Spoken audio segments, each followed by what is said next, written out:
ሰላም ጤና ይስጥልን የኢትዮኒውስ ዩቲዩብ ቤተሰቦቻችን እንደምንሰነበታችሁ።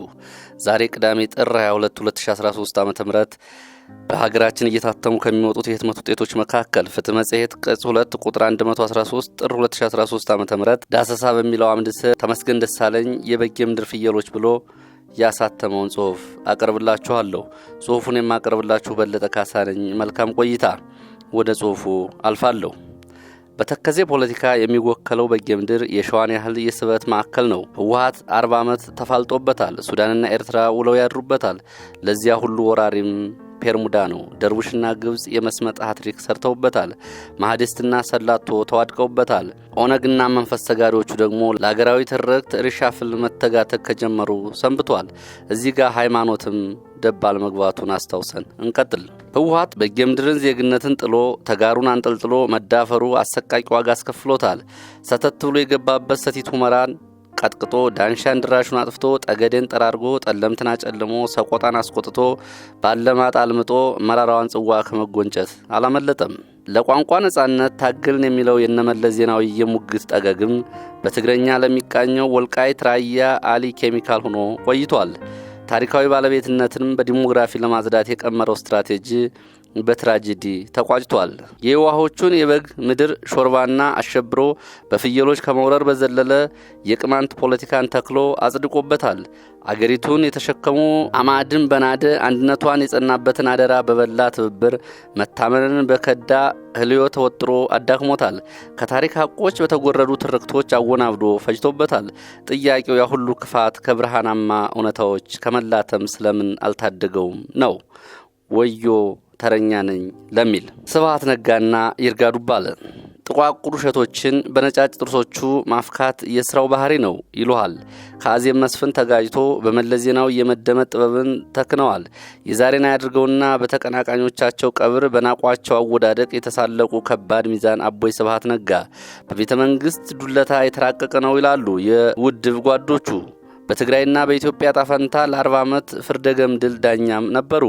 እነ ሽመልስ አብዲሳ ቁማር ብለው በስሙ የጠሩት ፖለቲካን የአቦይ መዝገበ ቃላት አንዳንዶቹ ይበልጥ እኩል ናቸው ብሎ ይፈተዋል። የአራት አስርት ዓመታት አጫዋወታቸው ይዘቱ እንጂ ቅርጹ አንድ ነው። እጆቻቸው በካቴና ታስረው ያሳሪ ፈገግታ የሚያሳዩ ለጋሰው መስኪን አቦይ ስብሐት ነጋ ከሩብ ክፍለ ዘመን በላይ እንደ ልቡ የሆነው የገዙት ስብሐት አጤ የንጉሱ ስርዓት ሙት ዓመት ተዘክሮም የአማራ ጨቋኝ አገዛዝን የሚታገሉ 100,000 ወጣቶችን አታሎ ማሸፈቱን አሳክተዋል። ኦርቶዶክስ ቤተክርስቲያንን ለማንኮታኮት ብዙ ድንጋይ ፈንቅለዋል። ልሂቃኑ የሃይማኖታችን ጠላት አቦይ ናቸው ሲሉ ሸባው ሙድ ይይዛሉ። ኦርቶዶክስነቱማ እኔም ትልቅ እህቴም ክርስትና የተነሳ ነው አክሱም ጽዮን ነው ይሉና ሃሃ ብለው ይስቃሉ። አቦይ እንዲህ ናቸው። አራምባና ቆቦ በአባታቸው ፊውዳልነት እየኮሩ የፊውዳል ስርዓቱን ያማራ ነው ሲሉ የማይደነቃቀፉ ያጼ ዮሐንስ ንግስና አጽድቀው ያጼ ምኒልክን የሚኮንኑ ብፁዕ ሰው አቦይ ስብሐት ነጋ ከሞስኮ በበለሳ ከጆሴፍ ስታሊን ይርጋ ዱባለ ይቀርባቸው ነበር። ይርጋ የዘመናዊ ትምህርት ደጃፍ ባይረግጥም በኢትዮጵያ አንድነትም ሆነ በማህበረሰብ መስተጋብር ደመነፍሳዊ ዕውቀቱ ይጠልቃል። ጂኦፖለቲካን በነባሩ ብያኔ ያፍታታል። ለፖለቲካና ለኢኮኖሚ መንትያነትም ደሳለኝ ረሃማቶን አይጠይቅም። ለሶሻሊዝም ከማህበረ ስላሴ ገዳም እንጂ ከማሌሊት ብብት አልፈለቀም። አቦይና ህወሓት 40 ዓመት ተናንቀው የወደቁበትን የበጌ ምድር ፖለቲካን ጎንደር ሽሩሩ ይለዋል ወይም ይተነትነዋል፣ ይዘፍነዋል ብሎ መተካትም ይቻላል። ታይኝ ሲንቆረቆር የመተማ ሰሊጥ፣ ታይ ሲንቆረቆር ያብደራፊ ሰሊጥ፣ የሁመራ ሰሊጥ ነጭ ፋጅበታል እኔውጥ የሁመራ ሰሊጥ ቢጭኑት አይከብድ፣ ባህር ማዶ ሄዶ ያመጣል ወለድ። የአንዲት እናት ልጆች መሆናችን አውቀን ጎሳና ሃይማኖት ሳይከፋፍለን ተባብረን ከተጋን በንጹህ ልባችን እጅግ ደስ ይላታል እናት ሀገራችን። ይሄ ሰው አማራ፣ ይሄ ሰው ትግሬ ነው፣ ይሄ ሰው ኦሮሞ፣ ይሄ ሰው ጉራጌ ማለቱን ትተን የኢትዮጵያ ልጆች አንድ ላም ገዝተን ወተቷን ጠጥተን ስጋዋን በልተን ቆዳዋን ተካፍለን የሚነካን የለም እንተባበር። ጉድ እኮ ነው። ተካፍለን እንብላ፣ ተባብረን እንስራ። የአንድ እናት ልጆች ነን። ግብዣው ተወግዞ ተይደሜ በደም ማፍሰስ ተቀየረ። ከቅያሬውም ጋር ዘረኝነት በተራማጅ ሀዲት ተበይኖ ግፍና መከራ የበጌ ምድር መለዮ ሆነ። በነገራችን ላይ የአቦይን ቃለ መጠይቆች፣ ንግግሮች የተከታተለ ሀፍረት ተከናንቦም ቢሆን በህይወት መቆየት የሚል መርህ እንደነበራቸው ይረዳል። በ1990 ዓመተ ምህረት የኤርትራ ወረራ ለመቀልበስ የተደረገው ጦርነት የተቃወሙበት ምክንያትን ከጋዜጠኛ ዮናስ በላይ የትግራይ ህዝብ ወያኔዎቹና ሽፍቶቹ መጽሐፍ ለማሳያ እንጥቀሰው። የዛላምበሳ መሬት አይደለም አመት ለማይሞላ ጊዜ ለምን ለ20 ዓመት አይቆይም በጥላት እጅ? እነሱ እኮ ድንበራችን እናስከብር የሚሉት አንዲትም ሌሊት አናድርም እኮ ነው ያሉት። ከዚህ በላይ እየባሰ የኢትዮጵያ ትቅደም አለ። ክብርና እንጀራ አይሆንም። በስሜት ሀገር አይመራም። አካኪ ዘራፍ እኮ ነው የተባለው። ክብር ነው የበለጠው ከእንጀራ። ክብር ከትንባሆም ያነሰ ነው። መለስ ዜናዊ ግን እድለኛ ነበር። አሁን በበጌ ምድር የተፈጸሙ ወንጀሎችን ወደ መዘገብ እንለፍ። ታህሳስ 2 2013 ዓመተ ምህረት ወደ ወልቃይት ጠገዴ ሰቲት ሁመራ ዞን እየተጓዝን ጦርነቱ ገና አልተጠናቀቀም። ከህወሓት ሰራዊት የሚበዛው ሸሸ እንጂ አልተደመሰሰምና ከፍ ያለ ስጋት አንጃቧል። ከተሳፈርንበት መኪና ፊት የታጠቀ የልዩ ኃይል ቲም መትረይሱን ፒካፕ ላይ ጠምዶ ይከንፋል። ወደ አካባቢዎቹ ለመሄድ ጎንደር መግባታችን የሰሙ ኃላፊዎች ተቆርጦ የቀረ የጁንታው ወታደር በየበረሃው ስለመሸገ አደጋ ሊያደርስባችሁ ይችላል በሚል ነው ጥበቃ ይመደቡልን። ከምሳ በኋላ ዳንሻ ደረስን። በከተማው የሚታየው ግርግር ከቀናት በፊት ጦርነት የተካሄደበት አይመስልም። በአጃቢዎቻችን ምሪት ጎንደር ሆቴል ጎራልን። ከህንጻው ጀርባ ያለችው ጠባብ ግቢ በሰው ብዛት ተጨናንቃለች። አንዲት ፈረንሳዊ ጋዜጠኛና ረዳቶቿ 4 አዛውንቶች ይነታረካሉ። ፈንጠር ብለን ባዶ የነበሩ ወንበሮች ላይ ክብ ሰርተን ተቀምጠን ብዙም ሳንቆይ አዲሶቹ የዳንሻ አስተዳደሮች ተቀላቀሉን። ዘጌት ብሎ ደግሞ አንድ ሴትና 2 አርሶ አደሮች ተጠርተው መጡ። ጨለማው በርትቶ ወደ ማረፊያችን እስክናዘግም ያለፉበትን ህመም በጭንቀት ስናዳምጥ አመሸን። አንዳንዶቹ በጽሑፍ ለመግለጽ እንኳ ይሰቀጥጣሉ። በማግስቱ ጠዋት ወደ ማዘጋጃ ቤት ግቢ አምርተን አዲሱ ከንቲባ ክብሮምን አገኘ ነው። ከኔ ጋር እንተዋወቃለን። በ30ዎቹ መጀመሪያ ያለው ወጣት ነው። ለተወሰኑ የአካባቢ ነዋሪዎች ቃለ መጠይቅ ማድረግ እንደምፈልግ ነገር ነው። በግማሽ ሰዓት ውስጥ 15 የሚሆኑ ቄስ፣ ሸክ፣ አዛውንቶች፣ ወጣቶች ያሉበት ሰዎችን ሰበሰበ። ከጓደኞች ጋር መቅረጸ ድምጻችን ይዘን ተቀራመጥናቸው። ከዳንሻ አቡነ አረጋዊ ቤተክርስቲያን አስተዳደር መምህር ሰለሞን ጋር ወግ ስንጀምር አፍታ አልቆየንም። እጅና እግራቸው ታስሮ ወደ ገደል የተወረወሩ፣ አንገታቸው በኮማንዶ ተቀጭቶ የተገደሉ ወጣቶችን በስም እየጠሩ በሐዘን ያወራሉ።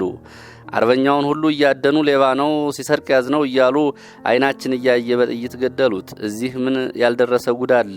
የቄስ ሚስት ሳትቀር በግድ ያስረግዛሉ። ከወራት በፊት ደግሞ የቤተክርስቲያን ቋንቋ ትግረኛ ነው ብለው የመጽሐፍ ስንክሳር ሃይማኖት አበው የቅዳሴ መጽሐፍ የሚያዘጋጁ ከየወረዳው ቤተ ክህነት ሁለት ሰዎች መርጠው ሁሉም ነገር አልቆ ነበር። መቼም የወረዳው አስተዳዳሪ ኢሳያስ መርዞ ለህዝቡ ያለው ንቀት አይጣል ነው። በየመድረኩ የወልቃይት ጠገዴን መሬት እንጂ ህዝቡን አንፈልገውም የሚለውን በግልጽ ይናገራል። በ1959 ዓ.ም በተመሰረተችው ዳንሻ ከተማ ያገኘናቸው ነዋሪዎች የተፈጸመውን ግፍ መከራ በስም በቀንና በቦታ እየጠቀሱ መዘርዘር አልቸገራቸውም። መዋቅራዊ መድሎውንም ከመላ አገሪቱ የከፋ እንደነበር የማስረጃ ነዶ ከምረዋል። 80% የዳንሻ ነዋሪ ተጋሩ ባለመሆኑ የሁለተኛ ደረጃ ትምህርት ቤትና ሆስፒታል የተሰራው በ1986 ዓ.ም የተቀነሱ የህወሓት ታጋዮች ብቻ እንዲሰፍሩበት በተቆረቆረው ዲቪዥን በሚባል ቦታ ነው። ከመሃል ዳንሻ 20 ኪሎ ሜትር ይርቃል። ወጣቶቹ እዚያ ድረስ ቢኳትኑም በአፍ መፍቻ ቋንቋቸው እንዲማሩ አልፈቀዱላቸውም። ከኢኮኖሚ ተጠቃሚነት አኳያም ከአፓርታይድ ስርዓት የተገለበጡ ስልቶች በብዛት መተግበራቸውን መረዳት አያዳግትም። ቴፕ ሪከርደሩ ከመምህሩ ሰለሞን ወደ ትግራዩ አቶ መኮንን ነጋ ኃይለ ጊዮርጊስ ዞረ። የተወለድኩበት በትግራይ ክፍለ ሀገር ነው። በሽሬ አውራጃ ነው። የትግራይ ሰው ነኝ። የቀድሞ ሰራዊት አባል ሆኜ ኤርትራ ነበርኩ። 83 ላይ እነሱ አሸንፈው ሲገቡ እኛ ወደ ሱዳን ተሰደድን። 1987 ዓ.ም ከፈለጋችሁ መግባት ትችላላችሁ ሲባል በቀይ መስቀል በኩል ወደዚህ መጣው። ከዛ በኋላ ወደ ተወለድኩበት ሀገር ብዙ አልሄድኩም። ሲያመቸኝ ተደብቄ እናቴን አይቻት መለስ ነበር። ብቻ አንዱ ሲታሰር አንዱ ሲመታ እዚህ እንደዚህ እያልን እስካሁን ቆይተናል። ዳንሻ የወልቃይት ጠገዴ ህዝብ እየተባሉ የሚጠሩት አረንጓዴ ቢጫና ቀይ ብለው በማመኛቸው ቤትም መሬትም እንዳይኖራቸው ተደርገዋል። ዳንሻ ላይ መኖር ከባድ ነው። እኛ ችግሩን ስንታገል ኢትዮጵያዊነትን ምን ማለት እንደሆነ የማይገባቸው አንዳንድ ሰዎች አሉ። ታው ወያኔ ለራሱ ጥቅም ነው የሚያታልላችሁ፣ ወያኔ የሚሰራው ስራ ሁሉ ለራሱ ነው ሲባሉ አልሰሙም። እነዚህ ልታይ የሚሉት የአድዋ ተወላጆች ናቸው። በእርግጥ እኔም ከኛ ጋር ብዙ ስራ መስራት ትችላለህ ብለው አባብለውኝ ስላልተቀበልኳቸው መኮንን በፊት ደርግ ነበር፣ አሁን ደግሞ አማራ ሆኗል፣ ፋኖ ነው እያሉ ሲገርፉኝ ሲያስሩኝ ኑረዋል። በወልቃይት ብዙ ግፍ ተሰርቷል። ስንትና ስንት የወልቃይትና የሽሬ ህዝብ ተበልቷል። አዲዳ ከምትባል እኔ ከተወለድኩባት ከተማ 100 ሰው አልቋል። ከነዚህ ውስጥ አታርዳ ይማሃታና አብርሃ ይማሃታ ወንድማማቾች አታርዳ ይማሃታና አብርሃ ይማሃታ ወንድማማቾች ናቸው። ገዝዬ ሳህሌና መብርሃት ሳህሌም ወንድማማቾች ናቸው። ከቤት አውጥተው ወስደው ረሸኗቸው። የነሱ ልጆች 2-3 ዲግሪ ሲይዙ የልጅ ልጆቻቸው ትምህርት ሲጨርሱ፣ እኛ ግን እስካሁን አልጨረስንም። እኛን የሚጠይቁንና የሚያፍኑን አማራ ጥላት ነው እያላችሁ አታጣሉን ተው ስለምንላቸው ነው። ወልቃይት ጠገዴን የኛ እናደርጋለን ብለው ያሰቡት መጀመሪያ ሲያዩት ነው። ይሄማ አመች ነው። ትልልቆቹን አጥፍተን አዲስ የሚወለዱትን በእኛ ስር አድርገን አሳድገን እንጠቀለዋለን ብለው ነው። እኔ ወልቃይት ጠገዴን የማውቀው ቢትወደድ አዳነ ሲያስተዳድሩት ነው። የትግራይ ህዝብ እንደዚህ የሰይጣን ስራ እየሰሩ ሳያጣሉትና ሳያጋጩት በፊት ቢትወደድና ልዑል መንገሻ ሲገናኙ የወልቃይትና ጠገዴ የትግራይ ህዝብ በገበያ እንኳን እየተገናኙ ሐሳብ ለሐሳብ እንዲለዋወጡ መንገድ እንጥረግላቸው ብለው ነው። የሽሬ መንገድ የተሰራው በዚሁ ነው። ተከዜ ምላሽም በወልቃይት ጠገዴ ወረዳ ነው። ዳባት አውራጃ በጎንደር ክፍለ ሀገር ተብሎ ነው የሚጠራው። አሁን ሁላችንም ስጋት የለብንም። ወልቃይት ጠገዴ መሬቱን ሲረከብ ከነሱ ጋር አብረን ተረክበናል። ከወያኔዎቹ ጋር የናንተ አይደለም ብዬ ስከራከራቸው ነበር። አሁን ደግሞ ወልቃይት ጠገዴ መሬታችሁን እንኳን በሰላም አገኛችሁ ተባብዬ ከወንድሞቼ ጋር አብረን እየኖርን ነው። ህዝቡ የአካባቢ ሚሊሻ ሲመርጥ በቅድሚያ መርጦ ያስታጠቀው እኔን ነው። ዳንሻ በአንድ ፎቶ ቤት ውስጥ 300 ገጀራ ተደብቆ መገኘቱን ለዘር ተኮር ጭፍጨፋ መሰናዶ እንደነበር ካስተዳዳሪዎቹ ሰምቻለሁ። ብቻ የዳንሻውን ጫፍ የወጣ ጭካኔ ተዘርዝሮ ስለማያልቅ አክሱም የተወለዱት ተጋሩ አቶ ፍሳ የተናገሩትን እያነበባችሁ ወደ ሁመራ ተከተሉኝ። የትግራይና የአማራ ህዝብ ምንም አይነት ያለ መግባባት ችግር የለበትም። ህወሓት ነው አማራ ተደራጅቶ እንድል ያደርግህ ነው፣ ይሄ እኮ ነገ የሚገልህ ነው፣ ነገ የሚያጠፋህ ነው፣ ካሁኑ ጀምሮ ተቃወመው እያለ በጭንቅላት ይጫወትብን የነበረው።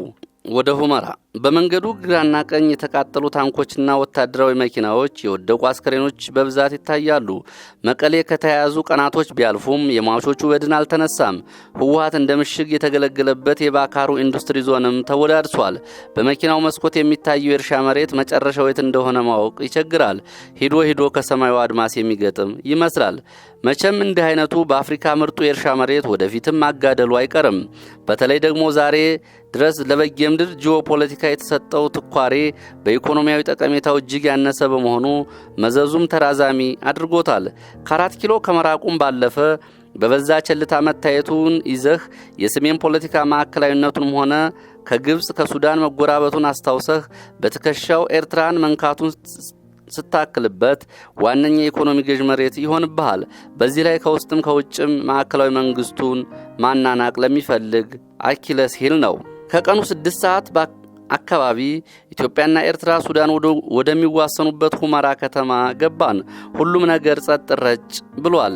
በዚህች በቀጠናው ቁልፍ ከተማ የሰው ዘር ይኖርበታል ብሎ ማመን ይከብዳል። መንገዱ ባዶ ነው። በጣት ከሚቆጠሩ ሆቴሎች፣ ምግብ ቤቶችና ፉል ቤቶች በቀር የመንግስትም ሆነ የንግድ ተቋማት ተዘግተዋል። የመኖሪያ ቤቶችም ደጃፎችም ተቆልፈዋል። በከተማይቱ ከባድ ጦርነት ከተካሄደ ወር እንኳን እንዳልሞላው ለማያውቅ እንግዳ 3 አገራትን ቀርቶ 3 ቀበሌዎችን የምታዋስን ባይመስለውም አይፈረድበትም። በነገራችን ላይ ከተጓዝንባቸው ከተሞች ከባህር ዳር በቀር እንደ ሁመራ በፕላን የተቆረቆረ አለማየቴን ሳልጠቅስ ማለፍ ይቸግረኛል። ማረፊያችን ካደላደልን በኋላ 300 የሚሆኑ የከተማዋ ነዋሪዎች አዲሱ አስተዳዳሪዎች ጋር በወቅታዊ ጉዳይ ውይይት ወደሚያደርጉበት አዳራሽ የሄዱ ጓደኞቼ በድምጽ መቅረጫ ካስቀሩት ምስክርነቱ ውስጥ ቀንጭበን እናስነብብ። ሐሰን በርሄ ደስታ እባላለሁ። እድሜ 67 ነው። ሼህ ነኝ። ቃፍቲያ ተወልጄ እዚሁ ሁመራ ነው ያደግኩት። ትምህርቴን እስከ 6 እዚሁ ነው የተማርኩት። የሁመራ መጠሪያ ዳባት አውራጃ ወልቃይት ወረዳ ነው የሚባለው። በ82 ዓመተ ምህረት ወያኔዎቹ ሲመጡ የቃፍቲያ ህዝብ አናስገባም ብሎ ብዙ ሞተ፣ ብዙ ቆስሎ፣ ብዙ ትግል አድርጓል። በብዛታቸው ገፍተው ከያዙት በኋላ ህገ መንግስቱ ከመጽደቁ በፊት ወደ ትግራይ እንዲካለል አደረጉ። ህዝቡ ግን ከዛን ጊዜ ጀምሮ አማራናን ቦታውን በጌምድር ነው ሰሜን ክፍለ ሀገር እንጂ በትግራይ አይጠራም ብሎ ጥያቄ እያነሳ ነበር። እኛ ወልቃይት ሆነን የአማራ ተወላጆች በጣም እየተሰቃየና እየተቸገርን ነው። ይሄው አሁንም እንደልባችን ሐሳባችን በራሳችን ቋንቋ እየገለጽን ነው። ወደ ነበርንበት በፈለግነው ባደግንበት ቋንቋ እንድንናገር በመብቃታችን ደስታችን ወደር የለውም። ብዙ የወልቃይት ተወላጅ ከዚህ ተባሮ ጎንደር ሰፍሮ ነው ያለው። በእርግጥ የትግራይ ህዝብም ተጠቃሚ አይደለም። የተጠቀሙት የተወሰኑ ባለስልጣናት ናቸው። ልጆቻቸውን በውጭ ሀገር እያስተማሩ የድሃውን ልጅ አሰልጥነውና አስታጥቀው እያስገደሉ የስልጣን እድሜያቸውን ሲያራዝሙ የነበሩ ናቸው። ሌላው ተናጋሪ ቀጠሉ። አዲሱ አባተ እባላለሁ። እድሜ 47 ነው። ተወልጄ ያደግኩት እዚሁ ሁመራ ነው። በአማራነት ታስረው ከሄዱት አንዱ ነኝ። ተፈትቼ ከመጣሁ ገና ሳምንቴ ነው። ከአክሱም ጀምረን በእግራችን ነው የመጣ ነው። እኔ ተወልጄ ካደግኩ ጊዜ ጀምሮ የማውቀው ሁመራ የአማራ እንደሆነች ነው። የምትጠራውን በጎንደር ክፍለ ሀገር በወገር አውራጃ በዳባት ወረዳ ሰቲት ሁመራ ተብላ ነበር። ሌላው ቀርቶ ከ1 እስከ 6ኛ ክፍል የተማርኩበት ትምህርት ቤት ገስጥ ይባል ነበር። እነሱ ሐውዜን ብለው ቀይረውታል። ሁመራ የብሔር ብሔረሰቦች መኖሪያ ናት። ከኩናማና ሱዳናዊ በተጨማሪ ቻድና ናይጄሪያውያን ሳይቀሩ እዚሁ ከተማ ይኖራሉ። እገሌ ገሌ የሚባል አልነበረም። አሁን ግን እየተከፋፈለ መጥቷል። ምክንያቱም 1 ለ5 አደራጅተውታል። እነሱ ራሳቸውን እንኳ ይሄ አጋሜ ነው ይሄ አድዋ ነው እያሉ እርስ በራሳቸው የሚከፋፈሉ ናቸው። አሁን ተረኛው ተናጋሪ አቶ ማውሻ ገብረ እግዚአብሔር ናቸው። ትውልድ ቃፍቲያ ነው። በአከር በማይካድራ በዳንሻ የሞተውን እናቱ ትቁጠረው። እኛ የ40 ዓመቱን ችግር ነው የምናወራው። የዛሬ 27 ዓመትማ ስልጣን ተቆናጠው ጭራሹ ሽም አድርገው ነው የመጡብን። ከዛ ወዲህ ዘር ማጥፋት ነው የጀመሩብን። ያለቀውና የጠፋው የወልቃይት ሰው ተቆጥሮ አያልቅም። እናቱ ትቁጠረው። ስለዚህ እኛ አሁን ምንድነው እያልን ያለነው? ይህ ሁሉ ግፍ ተፈጽሞብን ዘራችን ጠፋ፣ መሬታችን ተወረረ ነው እያልን ያለነው። ሁመራን መሬት ያርስ የነበረው የትግራይ ህዝብ አይደለም፣ የህዋት ማዕከላዊ ኮሚቴ ነው። ልጅን ስድር በአማርኛ ዘፈንክ ተብዬ የድንጋይ ናዳ ወርዶብኝ ነበረ። አማቸም ከጎንደር ሲመጣ መኪናው የአማራ ታርጋ ተለጥፏል በሚል ለ1 ሰዓት ታስሮ ነበረ። ተስፋዬ ወልደ ስላሴ ይባላለሁ ብለው ራሳቸውን ያስተዋወቁ አዛውንት ደግሞ ማይኩን ተቀብለው ቀጠሉ። የምኖረው ሰቲት ሁመራ ነው። እድሜ 65 ነው። እዚህ ከተቀመጥኩ 40 ዓመት አልፎኛል። አማራ ብቻ አልተበደለም፣ ተበዳዩ ራሱ ነው የሚያውቀው። ትግሬም አልተበደለም አይደለም። አሁን በዳዮቹ ቢኖሩ ከፊታቸው በፈሰሰባቸውና በተፈረጁ በሰው ግፍ ሰርተዋል፣ ግን የሉም። ታሪካዊ ጥፋት ነው። የክፉ የሰራ ሰው በሰው በእግዚአብሔርም ይጠፋል። የተበደለ ካሳ ቢያገኝ ጥሩ ነበር፣ ግን ማን ነው የሚሰጠው? እግዚአብሔር ይመስገን። ጠላቱ ለቋል፣ ጠፍቷል። አሁን አገር የጋራ ከሆነ ይቅር ተባብለን ተፈቃቅረን እንዴት እንስራ የሚለውን ነው የምንፈልገው። አንዳንዴ ቁጭ ብለን ያሳደግናቸው ልጆች ትግሬ አለቀላችሁ ዛሬ አታድሩም ይላሉ። እኛ ምን አደረግን? አብረን አድገናል፣ ተዋልደናል። ይህን መፈራራት ምን አመጣው? እኛም እኮ ተበድለናል። እዚህ ከ40 ዓመት በላይ ተቀምጬ ቤት የለኝም፣ በክራይ ቤት ነው የምኖረው። እኔ ትግሬ ነኝ። ትግሬ ከሆንኩ ለትግሬ ካዘኑ ታዲያ ለምን ቤት አልሰጡኝም? እየተራገምኩ ነው የኖርኩት። አሁን እንኳ ለአዲሱ መድረክ አደረሰን። ያለፈውን እንተው። እኔ የአገር ሽማግሌ ነኝ። አንተ ተው ይቅርብህ፣ አንቺም ተይ ይቅርብሽ ተባብለን አገሩን ለማሳደግ እንሞክር እንጂ አንተ ትግሬ ነህ፣ አንተ እኮ ሰው ገድለሃል እያሉ መጠቋቆም ቢቆም ጥሩ ነው። የሰራው ጥፋት ካለ ከዚሁ ላይ ቀርቦ ይፈረዳል። ዝም ብሎ ያልዋለበትን መጠቆም ቢቀር አደራ ላለሁ። በእኔ በኩል እንግዲህ የተጣላ ማስታረቅ ነው። አገር የጋራ ነው እየተባባል ለምንድነው በክልል የምንጨቃጨቀው? የተበደለ ካሳውን አግኝቷል። በጉልበት የሄደ መሬት በጉልበት መመለሱ ቆንጆ ነው። አሁን ደግሞ የሁመራ ተወላጅ ነኝ ያሉ ሰው ስማቸውን ሳይናገሩ ሐሳባቸውን እየገለጹ ነው። መጀመሪያ እናንተን ነው በጣም የማመሰግነው። ካሁን በፊት እኛ ትግሬዎች ወይም እኛ ተጋሮች ተብሎ ነበር ስም የሚጠራው። አሁን ግን መድረኩን ስትከፍቱ እኛ ኢትዮጵያውያን በማለታችሁ በጣም ደስ ብሎኛል። ዛሬም ነገም እኛ ኢትዮጵያውያን መሆን አለብን። እኔ አማራ ስለሆንኩ እኔ አማራ ነኝ ማለት አልችልም። በኢትዮጵያዊነታችን ወክሉን። ዛሬም ነገም አማራ የሚባል ነገር የለም። እኛ ኢትዮጵያውያን ነን። ደማቅ ጭብጨባ ይሰማል። ከጭብጨባው በኋላ አቶ ጣሂር ሀጂ አብለጢፍ የሁመራን የቀደመ ታሪክ አብራሩ። እኔ የምናገረው ስለ ዳራው ነው። ዳራው ምንድነው? አሁን መያዝ ያለበት 1973 ህወሓት ወልቃይት ሲገባ ህዝቡ እጁን ዘርግቶ ነበር የተቀበለው። በትግሉ ዘመን ሞሰቡን ከፍቶ አልጋውን አንጥፎ ነው የተቀበላቸው። ህወሓት እንደ ጉዑዝ ሆና የምትጨበጥ የምትዳሰስ ብትሆን ኑሮ የባለቤትነት መብት ቢጠየቅ ባለቤትነቱ የወልቃይት ህዝብ ነበር። ለምን አብልቷል፣ አጠጥቷል። ለኢትዮጵያ ፖለቲካ ለውጥ ተገን ሆኖ የተቀበለ ህዝብ ነበር። በፐርሰንት ብናስቀምጠው እንኳ ህወሓት 75% የወልቃይት ንብረት ነበረች። ይህንን ሀቅ መቀበል አለብን። ህወሓት ደደቢት እንደተወለደች እናውቃለን። ለቁም ነገር ያበቃት ህዝብና መሬት ወልቃይት ነው። እነሱ የፈለጉት ግን የወልቃይትን ህዝብ ሳይሆን መሬቱን ብቻ ነበር። ለምንድን ነው ይሄ የሆነው? ቋንቋው ማንነቱ ስለተቀየረ ነው፣ ሌላ አይደለም። ስለዚህ አሁንም ታሪካዊ ዳራውን ተከትሎ የትውልዱ ማንነት ፍላጎትና ህገ መንግስታዊ መብቱ መከበር አለበት። ከደርግ ውድቀት በኋላ ይሄ መሬት በማን እጅ ነበር? እውነት በወልቃይት ህዝብ ነበር? እዚህ ካላችሁ የትግራይ ተወላጆች ውስጥ ልዩ ሰዎች አላችሁ፣ ተናገሩ እንጂ ሐቁን እንነጋገር። መሬት አለን ብለን ጠይቀን መሬት የላችሁም ተብለን የተባረርን ሰዎች እኮ አለን፣ እናውቃለን። ለምን ይህን ሐቅ አንናገርም? ይሄ አልተፈጸመም? በማንነቱ ሰው ወጥቶ እንዲሄድ አልተደረገም? ለምንድነው ዝም የምንለው? እነማን ያስተዳድሩን ነበር? እነ ተጠምቀ እነ ተኬ ናቸው። እዚህ ምን ይዘው መጡ? አፈሩን መሬቱን ይዘው ነው የመጡት። ተጠምቀ እዚህ ገመድ ሲሸጥ እናውቀዋለን። በደርግ ማረሻ ጥሎ የሄደውን ሲሰርቅና ሲሸጥ የነበረ ሰው ነው። ከዛ 600 ሄክታር መሬት ይዞ በ47 ሄክታር ግብር እየከፈለ ነበር የኖረው። ይህን ሀቅ ማንም ያውቀዋል። ለምን ዝም እንላለን? ከትግራይ ያልተወለደ ከወልቃይት ያልተወለደ ሰው የለም። በማንነቱ ግን ብዙ ተደርጓል። መንግስት ይሄዳል፣ መንግስት ይመጣል። ይሄ ታሪካዊ ሂደት መቀበል አለብን። እኛም ዛሬም ነገም ህዝብ ነን፣ ከነገ ወዲያም ህዝብ አለ። ኢትዮጵያዊነታችን መጀመሪያ አምነን መቀበል አለብን። ብሔር ሁለተኛ የሚመጣ ነው። ብሔር መርጦ የተወለደ የለም። ከሆድ ውስጥ እናቴ በዚህ ቋንቋ መርጠሽ ውለጅኝ ያለ አለ እንደ ጎበዝ? ህዝቡ ግን መብቱን ይጠይቃል። በህገ መንግስቱ መሰረት ያቀረብነው ጥያቄ ከመመለስ ይልቅ ተሳደደን፣ ተገደልን፣ ታሰርን፣ ተባረን። መጨረሻው ምን ሆነ? ያ መሬቱ ሄደ አልሄደም? መሬቱ የኛ ነው። አስፋልት ሰርተንላችኋል፣ ከፈለጋችሁ ወደ ክልል 3 ሂዱ፣ መሬቱ ግን የትግራይ ህዝብ ነው ተባለ። በመጨረሻም ግን መሬቱ ተኬ ተሸክሞ አልሸሸም፣ ተጠምቀም ጠቅልሎ አልወሰደውም። ይዞት የተቀመጠው ያው ተፈጥሮ ነው። ሻቢያ እግዚአብሔር ይስጠው 27 ዓመት ሙሉ ጠላታችን ነው እያልን ስናወግዘው የነበረው በነፍሳችን ደረሰልን። ሻቢያ ባይደርስልን ኑሮ በአራት አቅጣጫ በተቆፈረ ጉድጓድ እንቀበር ነበር። ኤርትራ ከተነሳች አይቀር ዘንዳ ጉዳዩን አሳጥረን እናውራ። ህወሓት ወልዲያን ጠቅልሎ ጎንደርን ጎርሶ አዲስ አበባን በሮኬት አዳክሞ ታላቋ ትግራይን ለማዋለድ የተኮሰው ጥይት ቡም ሬንጅ ሆኖ ራሱን በረሃ ላይ በትኖታል። ጦሱ ግን ለንጹሃን ተርፏል። የኤርትራ ሰራዊት በሽራሮ በዛላምበሳ በጾረና መስመር ከመዋጋቱ በተጨማሪ 11 ከተሞችን ስለመዝረፉ መረጃዎች እየወጡ ነው። ከፋብሪካ እስከ ግለሰብ ጎተራ ማራገፉ የተለጠጠ ውንብድና የተፈጸመባቸው አካባቢዎች አሉ። አንዳንድ ቦታ ውጊያ ሳያልቅ ለስርቆት ሲጣደፉ ለጥቃት መጋለጣቸውም ተሰምቷል። ስማቸው እንዳይገለጽ የጠየቁ የሻቢያ መኮንን ወንጀላውን ሳያምኑ ሳያካብዱ ይከራከራሉ። ወያኔ እኮ በኢትዮ ኤርትራ ጦርነት ከዚህ የከፋ ወንጀል ፈጽሞብናል።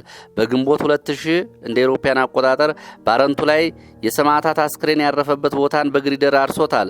ብቸኛ የነበረውን የሰቲት ባርካ ሆቴል ህንጻ በፈንጂ አፍርሷል። ከሰናፌ ከተሰኔ ለግንባታ የተገዙ ፌሮ ብረቶችን፣ የስኳር ክምችቶችን ዘርፏል። ከባርካም እጅግ ብዙ ከብቶችን ነርቷል። ታዲያ ይህ እውነት ቢሆን እንኳ በዚህ መንገድ ነው እንዴ ንብረታችሁን የምታስመልሱት? እኛ ሰራዊታችን እንዲዘርፍ አላዘዝንም። የተወራውንም እያጣራን ነው። ድንቄም ማጣራት።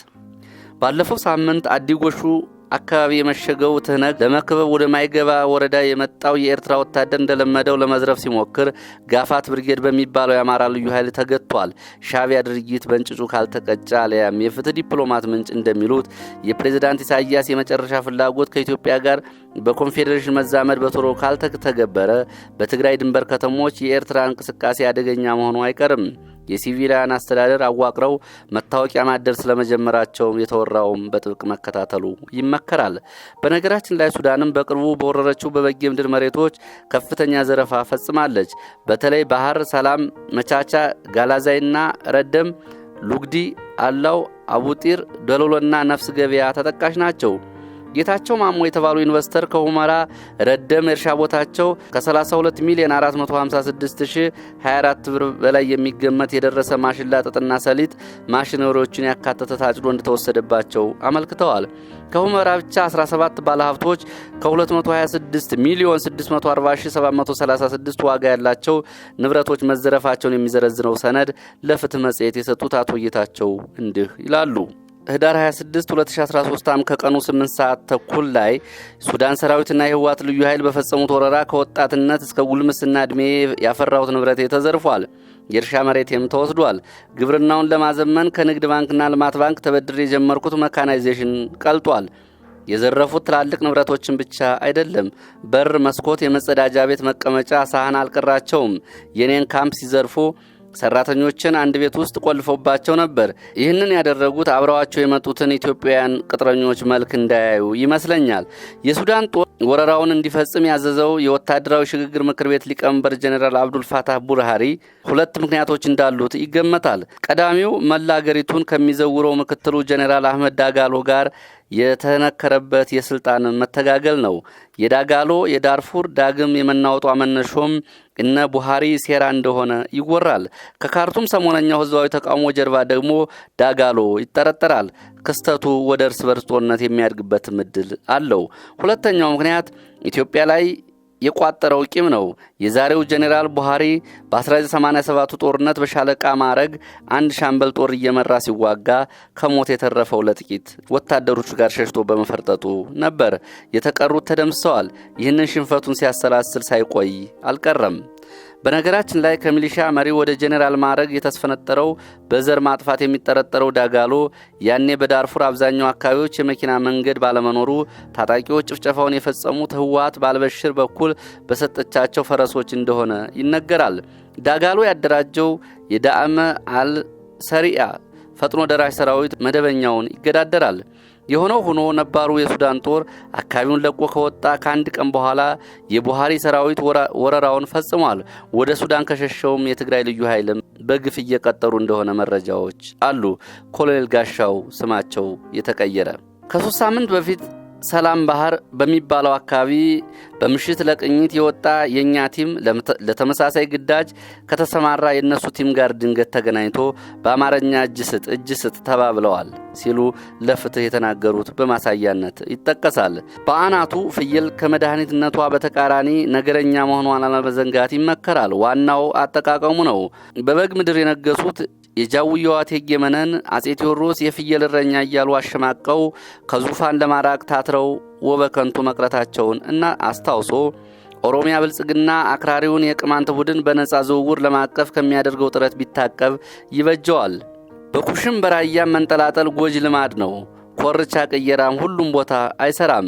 በተቀራ አካባቢውን ከትህነገስት ብቻ ሳይሆን ከጨፌ ተሽሎክላኪም ነቅቶ መጠበቅ ያስፈልጋል። በመጨረሻም በወሽመጥ የገባ የትግራይ ውጊያ ከወታደራዊ አዛዦች ይልቅ በፖለቲካዊ አመራሩ ላይ ያተኮረ ይመስላል። ልዩ ኃይሉን ቢያንስ በክፍለ ጦር በብርጌድ በደረጃ የሚመሩትን ጄኔራሎች እናውቃቸዋለን። እስካሁን ግን ያንዳቸውንም ስም ከተማረኩት ወይም ከሞቱት ዝርዝር ውስጥ አልሰማሁም። እጅ ሰጡ የሚባሉት ጄኔራልና ኮሎኔሎችም በአውደ ውጊያ የነበሩ መሆናቸው ያጠራጥራል። አሊያም ሰራዊታቸው የት ሄዶ ነው ብቻቸውን የተማረኩት? በየትኛው ግንባር በተደረገ ጦርነትስ ነው የሚሉት ጥያቄዎች በቂ ምላሽ ይፈልጋሉ። መከላከያ ራሱ የነስዩም መስፍንን መገደል ሲነግረን ከነጠባቂዎቻቸው በሚል እንደነበር አይዘነጋም። ለባለስልጣናት ጥበቃ የሚመደብና ተዋጊ ኃይል ደግሞ ይለያያል። ምን ለማለት ነው? ትግራይ የነበሩት ከ60 በላይ ጄኔራሎችና ያ ሁሉ ሰራዊት የት እንደደረሰ አለመታወቁ ግራ አጋቢ ነው። ቆላ ተንቤን ላይ ማሰልጠኛ አቋቁመው ምልምሎችን አስገብተው እንደነበር ሰምቻለሁ። ሰራዊታቸውንም ከመደበኛ ወደ ሽምቅ እየቀየሩት መሆኑን ዘመቻውን ማለቅጥ እንዳያራዝመው ያሰጋል። ይህ ከሆነ በጦርነቱ ከሚደርሰው ጉዳት ባልተናነሰ ኢኮኖሚው ወደ ባሰ ድቀት መግባቱ አይቀሬ ነው። ሁነቱ ቢለያይም የሶቪየት ምጣኔ ሀብት የተራቆተው ለ10 ዓመት በተንከራተተችበት የአፍጋኒስታን ዘመቻ እንደነበር ልብ ይላሉ። በጥቅሉ የኤርትራ ወታደሮች የፈጸሙትን የሰብአዊ መብት ጥሰት፣ ዘረፋና የተከሰተውን ረሃብ ከህግ ማስከበሩ ዘመቻ ተነጥሎ ማየቱ ተገቢ ነው። ከሰራዊቱ ከርተውና ተቀንሰው ህወሓትን የተቀላቀሉ በሺህ የሚቆጠሩ ወታደሮች መስመራዊ መኮንኖችና ጄኔራሎችም ዛሬ እንደመሸጉ ነው። እነሱ ደግሞ ከልጅ እግሮቹ የልዩ ኃይል አባላት የተሻለ ውጊያ ልምድ እንዳላቸው አይካድም። መከላከያም የራሱን አዛዦች ግዳጅ አፈጻጸም ቶሎ እየገመገመ የእርምጃ እርምት መውሰድ ይጠበቅበታል። ቀሪውን ሳምንት እመለስበታለሁ።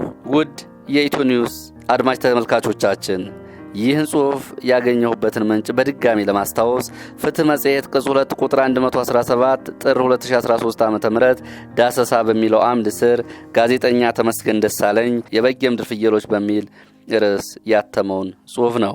ስለተከታተላችሁኝ እጅግ አመሰግናለሁ። ሁሌም ለትክክለኛና ወቅታዊ መረጃዎች የኢትዮ ኒውስ የዩቲዩብ ቻናላችን ሰብስክራይብ በማድረግ ይወዳጁን። ስለነበረን ጊዜ በድጋሚ አመሰግናለሁ።